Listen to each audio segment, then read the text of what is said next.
Meu nome é Dani e estarei lendo o texto de Hildegard Schneider, autora e líder do Ministério World Wide Wings. O tema de hoje é uma mensagem escondida nos 24 nomes dos grupos sacerdotais. No episódio 183, Tornando o Invisível Visível, descobrimos que Bereshit, a primeira palavra da Bíblia, já contém a mensagem do Evangelho. E hoje faremos outra descoberta de tirar o fôlego. Iá escondeu muitos segredos em sua palavra.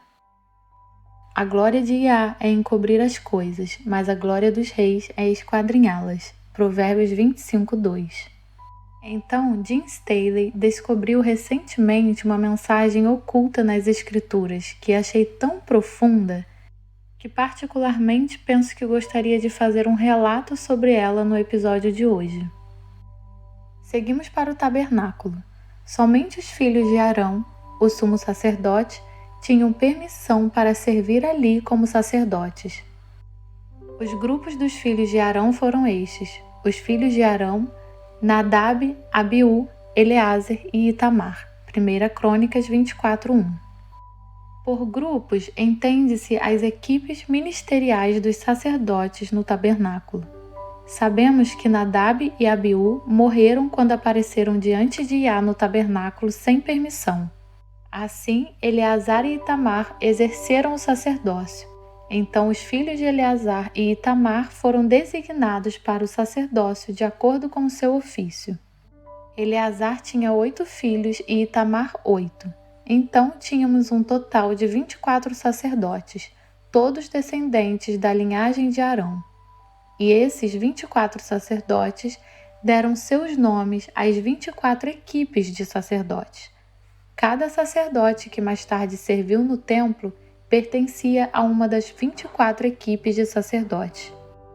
Cada equipe servia 2 vezes por ano durante uma semana, até que todas as 24 equipes de sacerdotes tivessem servido, e então começam tudo novamente.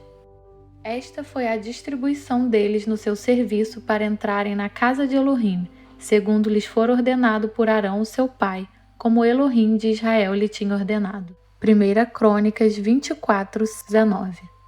E estavam presentes 24 grupos de sacerdotes para realizar as diversas tarefas associadas ao serviço no templo.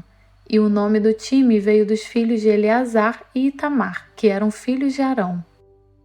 Assim, a primeira sorte saiu a Jeoiaribe, a segunda a Jedaías, a terceira a Harim, a quarta a Seorim, a quinta a Malquias, a sexta a Miamim, a sétima a Racós, a oitava a Abias, a nona a Jesuá, a 10ª a Secanias, a 11ª a Eliasibe, a 12ª a Jaquim, a 13ª a Rupá, a 14ª a Jezebeabe, a 15ª a Bilga, a 16ª a Imer, a 17ª a Rezir, a 18ª a Rapizes, a 19ª a Petaías, a 20ª a Jeesquel, a 21ª a Jaquim, a 22ª a Gamul, a 23ª a Delaías e a 24ª a Maazias.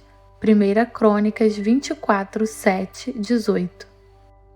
Agora veremos os nomes individuais e os seus significados.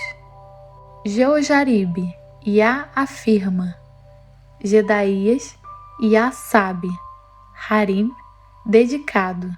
Seorim, primeiros frutos.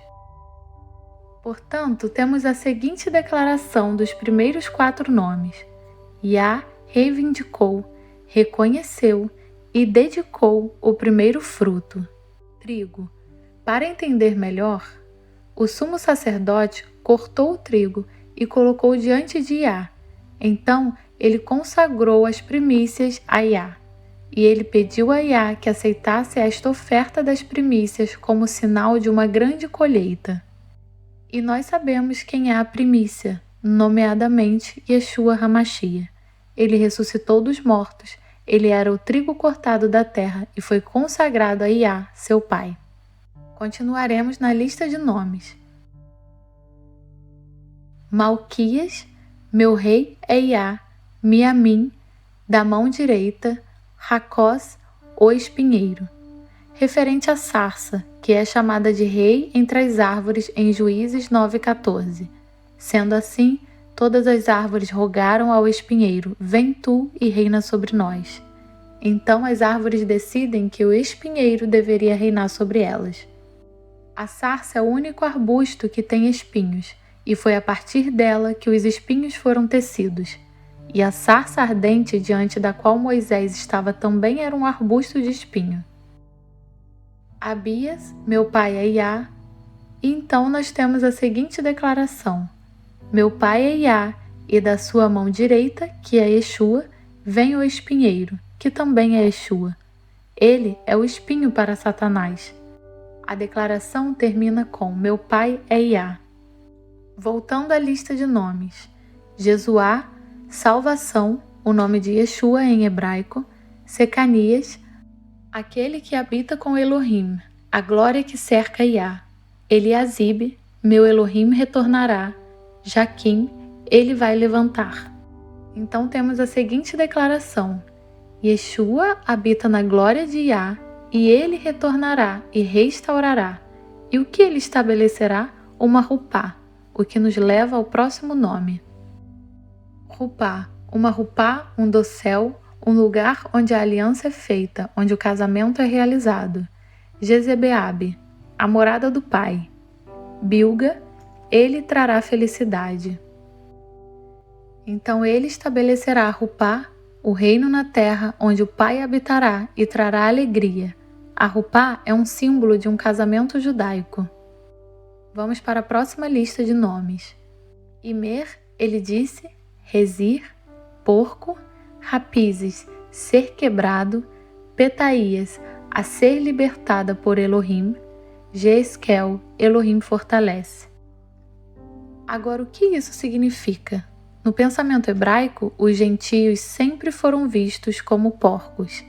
Isto lembra a visão de animais impuros que Pedro teve em Atos 10, 9 e 16. Esses animais impuros representavam os gentios.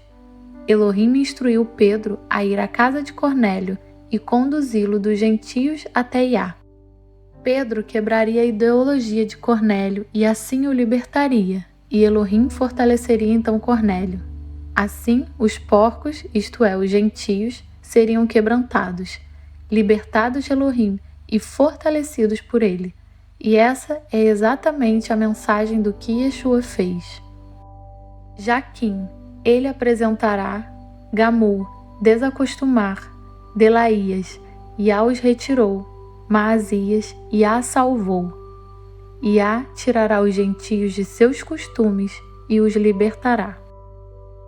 Resumindo, Iá afirma e reconhece as primícias Yeshua. Iá é o rei de Yeshua, e da sua mão direita, que é Yeshua, vem o espinho, e seu pai é Iá.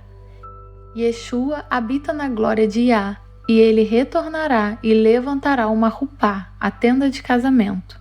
E o Pai habitará ali, e haverá alegria. E os gentios, que eram impuros, seriam quebrantados, e através da quebra seriam libertados por Elohim e fortalecidos por ele. Outra mensagem oculta do Evangelho. Portanto, estes 24 sacerdotes, por ordem de nascimento, são portadores desta boa nova. E o Espírito de Iá, o Ruach HaKodesh, inspirou as mães a darem esses nomes aos seus filhos. E assim descobrimos outra mensagem oculta no texto hebraico. Toda glória para ele. Sejam todos ricamente abençoados.